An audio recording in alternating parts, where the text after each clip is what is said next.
حضرت سلیمان علیہ السلام منزل مقصود پر جب آپ پہنچے تو آپ نے اپنے سارے لشکروں کا جائزہ لیا. لشکروں کا بھی ذکر آپ سن چکے، جنوں کا، انسانوں کا، جانوروں کا، پرندوں کا. اور لشکر بھی کتنے کتنے میلوں میں؟ 75 میلاں دے وچ ایک لشکر جی. تو کتنے میل بنے تھے بلا؟ 300 میلوں کے اندر پھیلے ہوئے آپ کے لشکر. اور 300 میلوں تک آپ ایسے معائنہ لے رہے ہیں. ایسے اندازہ فرمائیں پیغمبر کی نظر کہاں جا رہی ہے. میں اللہ کو دعا کرنا پیغمبر دی نظر تے بڑی دور جا رہی ہے. یا اللہ سننی توفیق تے دے، اسی زبان نال سبحان اللہ تے آخ لیا کریے. نظر دیکھے کہاں تک جا رہی. یہ پیغمبر کی نظر ہے. اور اگر سلیمان کی نظر 300 میلوں تک جا رہی ہے تو جو سلیمان کے بھی امام ہیں، امام الانبیاء ہیں، ان کی نظر کا عالم کیا ہوگا؟ ان کی نظر کا عالم کیا ہوگا؟ اچھا، آپ نے جب ایسے جائزہ لیا نا، فتفقد الطیر، قرآن پاک کہتا ہے آپ نے پرندوں کا معائنہ کیا تو ایک پرندے کو آپ نے گم پایا. ایک پرندہ آپ کو نظر نہ آیا. وہ 300 میلاں وچ پھیلیا لشکر تے سلیمان علیہ السلام نے پتا ہے بھئی ایک پرندہ وچوں گھٹ ہے. یہ طاقت ہے سلیمان علیہ السلام دی. ایک وچوں گھٹ ہے.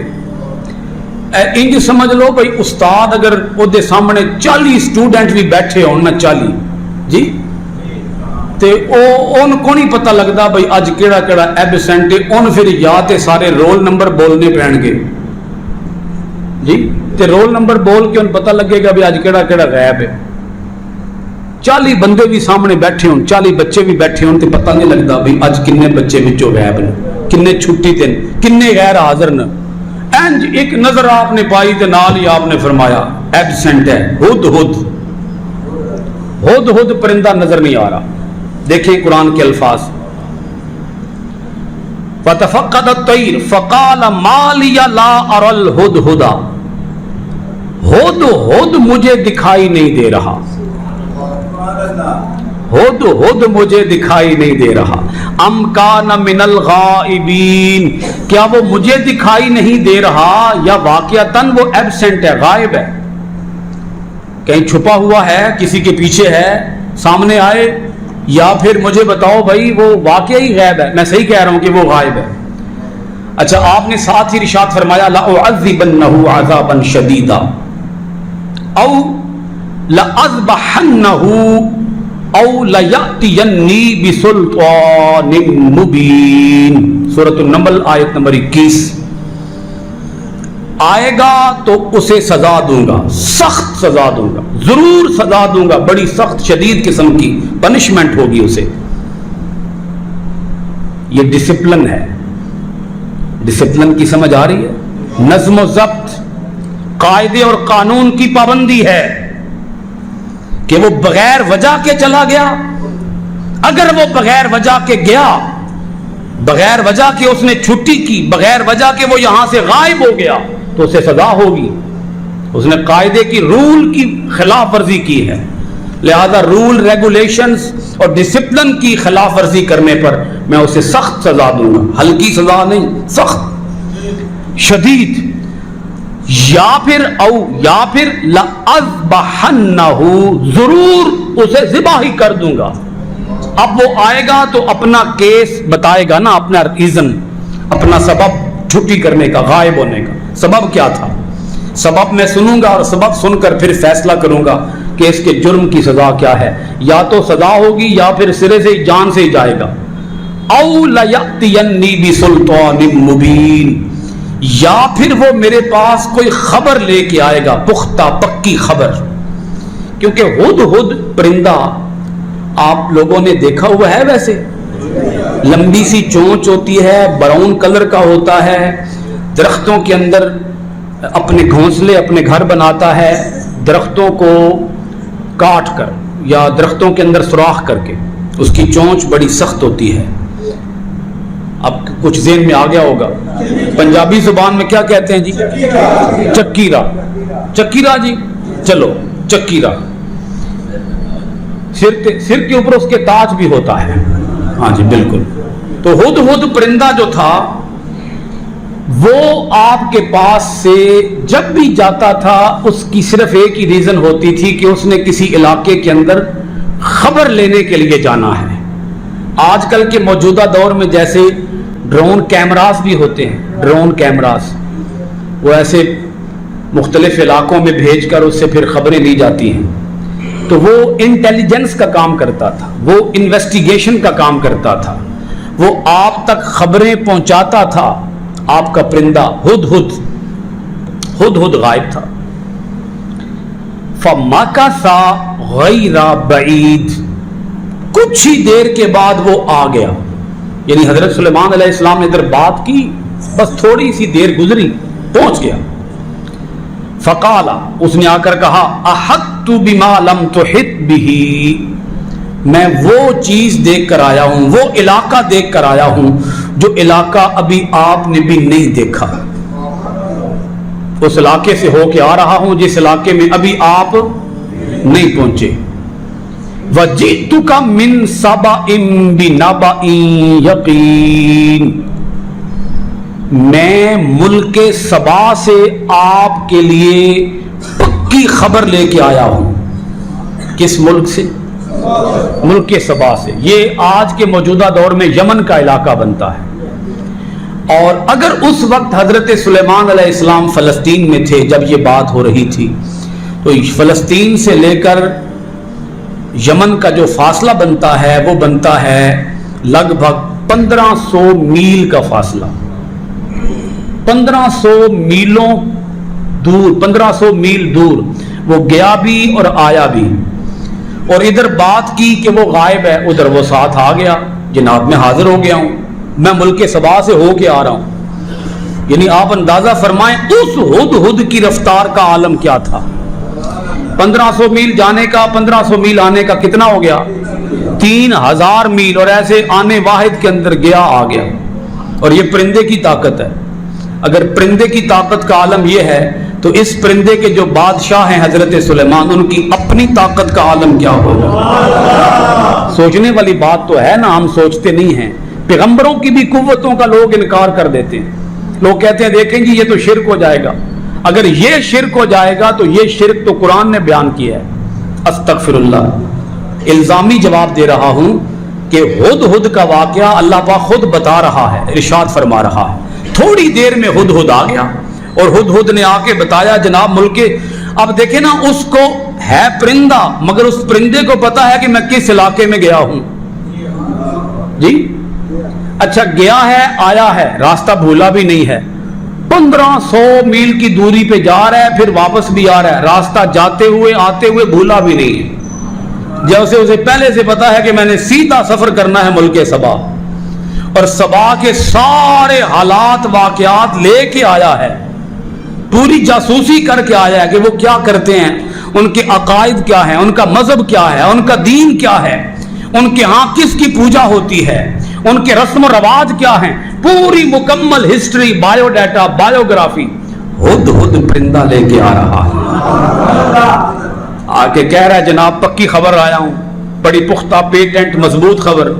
انی وجدت امرأۃ تملکہم, پہلی بات اس نے کی یہ کی کہ میں نے وہاں پر ایک عورت دیکھی ہے. کیا دیکھی ہے جی؟ اب قرآن پاک نے صرف عورت کہا ہے, مفسرین کرام نے آگے پھر بتایا کہ اس کا نام ملکہ بلقیس تھا. ملکہ بلقیس. میں نے ایک وہاں عورت دیکھی, تملکہم, وہ عورت اپنے لوگوں کے اوپر, اس ملک کے رہنے والوں کے اوپر حکومت کرتی ہے. وَأُوتِيَتْ مِن كُلِّ شَيْءٍ, اور اس کے پاس ہر طرح کا ساز و سامان موجود ہے.